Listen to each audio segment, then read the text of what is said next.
दोस्तों इमेजिन कीजिए कि आप किसी ऐसी फ्लाइट पर बैठे हैं जिसमें बस इतना सा ही फ्यूल बचा है कि 3 मिनट तक हवा में और फ्लाई कर सके, जिसके बाद सिस्टम बंद हो जाएंगे, इंजन ठप पड़ जाएगा और प्लेन का क्रैश होना तय है।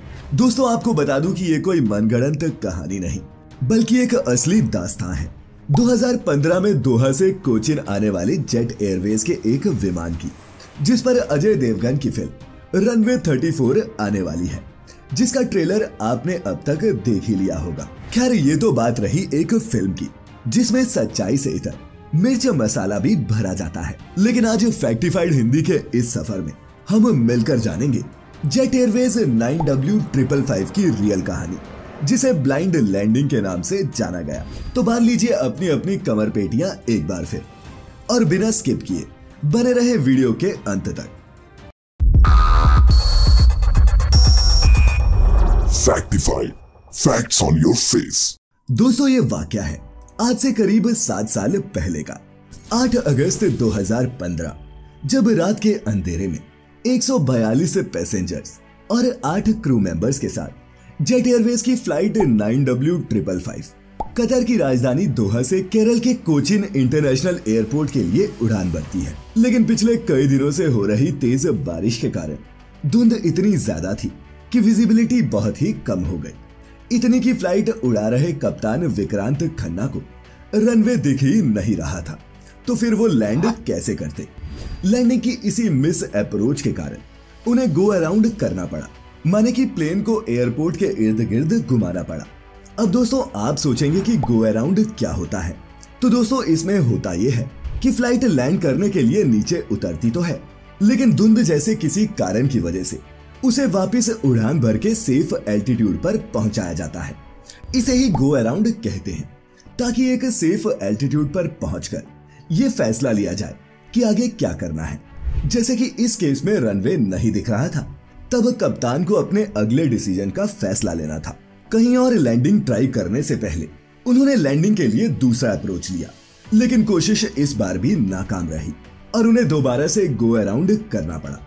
अब यहाँ ऑप्शन ये था कि फ्लाइट को बेंगलोर एयरपोर्ट की ओर डाइवर्ट कर दिया जाए, लेकिन कप्तान लैंडिंग की तरफ एक और अप्रोच ट्राई करना चाहते थे।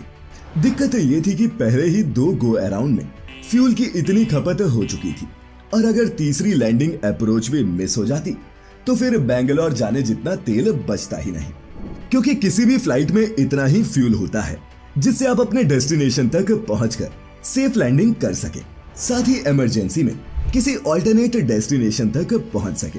इसीलिए कप्तान ने फैसला किया कि अगर तीसरा अप्रोच भी फेल होता है तो बेंगलोर की जगह फ्लाइट को त्रिवेंद्रम माने कि त्रिवंतपुरम एयरपोर्ट की ओर डाइवर्ट किया जाएगा, क्योंकि यह बेंगलोर के मुकाबले ज्यादा नजदीक है। और उन्होंने अपने इस डिसीजन के बारे में ग्राउंड पर मौजूद एटीसी को भी इन्फॉर्म कर दिया। कोचिन में तीसरी लैंडिंग अप्रोच के फेल हो जाने के बाद वो तीसरा गो अराउंड लेते हुए त्रिवेंद्रम की तरफ डाइवर्ट हो गए, लेकिन दुर्भाग्यवश वहां भी बारिश हो रही थी और विजिबिलिटी बहुत ही कम थी। ऊपर से वहां एटीसी की तरफ से वीओआर लैंडिंग अप्रोच के लिए क्लियरेंस मिला, जिसमें विजिबिलिटी बहुत ही ज्यादा चाहिए होती है, क्योंकि उस समय त्रिवेंद्रम एयरपोर्ट पर इंस्ट्रूमेंट लैंडिंग सिस्टम सर्विसेबल नहीं था। और इसी के साथ जेट एयरवेज 9W555 का त्रिवेंद्रम में भी लैंडिंग का पहला अप्रोच फेल रहा और उन्हें लैंडिंग के लिए चौथी बार गो अराउंड लेना पड़ा। दोस्तों अब उनके पास करीब 1450 केजी का ही फ्यूल स्टॉक बचा था, जिससे वो करीब 30 से 35 मिनट और उड़ान भर सकते थे।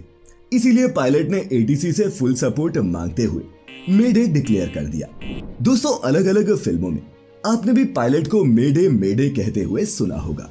इस टर्म का मतलब ये होता है कि ऐसे वक्त में कोई भी रूल या फिर रेगुलेशन अप्लाई नहीं होती, क्योंकि एम बस ये होता है कि कैसे भी सेफ लैंडिंग करवा ली जाए।